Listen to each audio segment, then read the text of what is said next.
আসসালামু আলাইকুম। সবাই কেমন আছেন? আশা করি ভালোই আছেন। আমি আল্লাহর রহমতে ভালোই আছি।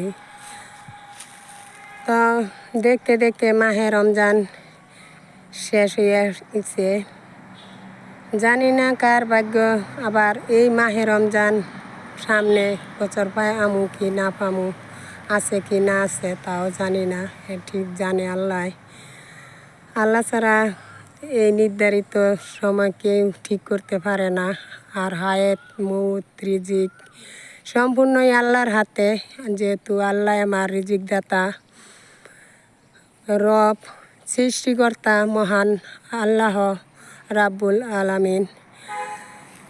তিনি জানেন কার হায়াত কতটুকু রাখছেন, কার ভাগ্য কিভাবে রাখছেন, কার ভাগ্য কিভাবে গড়ে যাচ্ছেন, কার ভাগ্য কতটুকু কি আছে না আছে সম্পূর্ণটাই আল্লাহ জানে, ঠিক আমরা কেউ জানি না। তা জানি না এইবার যারা মাহে রমজান পালন করছি, সামনের মাহে রমজান আবার পালন করতে পারি কি না পারি, হায়াতে পাই বা না পাই, এটাও আল্লাহর হাতে, আল্লাহ জানে। তো মাশাআল্লাহ, আলহামদুলিল্লাহ 29টা রোজাই সম্পূর্ণ করলাম, আল্লাহ করাইলো, আল্লাহ কবুল করে নিল। তো আমিও দোয়া করি, আপনারাও আমার জন্য দোয়া করবেন, সবাই যেন আবার এই নেক হায়াত আল্লাহ দেয়, আবার সামনে মাহে রমজান যেন পালন করতে পারি, সবাই যেন ভালো থাকি, সুস্থ থাকি।